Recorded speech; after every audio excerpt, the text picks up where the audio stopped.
Yeah. As a guy, high drafted, what you thought of him, what do you think about now? Obviously, I didn't know much about him personally. Just seen him. Obviously he's a freak nature. He was high pick, defensive player, rookie of the year. And injuries are part of the game. After his injuries, I didn't keep up too much with it until he came to our team. And man, I wouldn't trade him for the world, man. No matter what, man. He's a heck of a player, and he still is that guy that was drafted second overall. He still is that freak athlete. And at the end of the day, I'm happy that Chase on my team for sure. I mean, the team's not supposed to have two. Paulsen's the guy who's big time, and Chase Young's the guy that's supposed to be on different teams. Right. So the fact that we got both of them, man, it makes me feel so fortunate, man.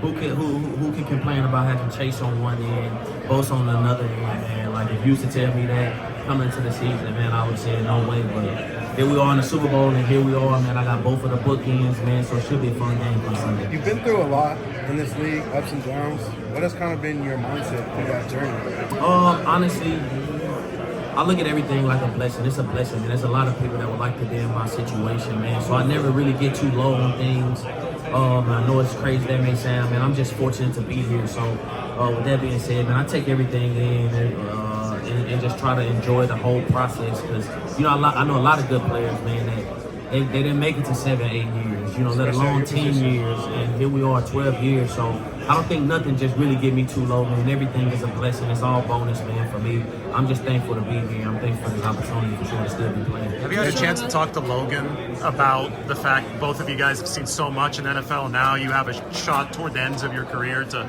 play in the same secondary toward the Super Bowl together? Man, I talk to Logan. I pick his brain. I talk to him a lot of the times, man, about these things, man. It's kind of cool.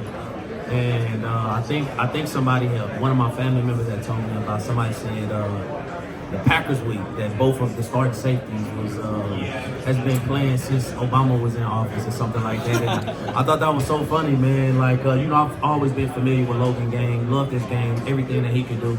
So to actually be here, we share those compliments with each other, man. It's mutual respect. So to have him here, he's still as savvy as ever, man, and Logan has been. People don't really know the things that he do behind the scenes, man. The dude just knows football, and that's why he's able to have the success he's had. So it's actually kind of cool, man, for us to be able to get together at this point in our career and be on this stage right here. It's just a super surreal feeling. I know he was fortunate enough to be in many of them, man, but for this to be my first one, being able to share with like-minded guys who love the game of football, that's what it's about. Super cool. Tashaun, I realize NFL players are not scared of other NFL players, but a guy like Mahomes, is it uneasy? Like feeling of going against him, what he could do? These guys are good players, man, no matter what. And when you're going against a guy like Mahomes, it's always a little different because the dynamics that he brings. He's just a heck of a player, man, and everything that he do is such at a high level. He is consistently probably the best player in the National Football League, if not top 5 year in and year out. So it's always tough to go against a guy like that. I must add, though, I've picked him off multiple times, not just once. So it makes it easier. Makes it a little easier, but no, man, he's a heck of a player, man. I hope he gives me another one Sunday. That would make my life. Did you deke him on those interceptions? Huh? Did you deke him on those interceptions? Or? One of them was in 18. I think one of them was in 2018. It was an overthrow to Tyreek Hill, and then another one was it was a break out of the post. Sometimes when he mess up, man, he give you a little gimme. He gave me a nice little gift with the bow on top, man, and it just fell into my hand, broken hand and everything. So, obviously when he does make those mistakes, which is very few in between, and make him capitalize on at the end of the day, he is still human, but he is top tier, man, and you got your work cut out when you're playing against a guy like that for sure. I get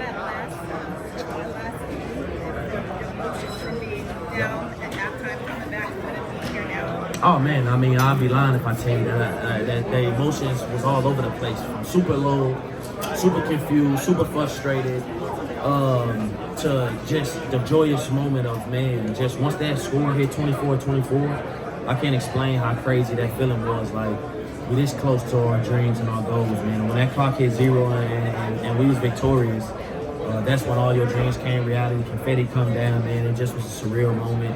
I would say that just like everybody sitting at home watching that game, the guys on the field felt the same type of roller coaster of emotions as well. So, but I'm just thankful we was able to pull it off, and here we are.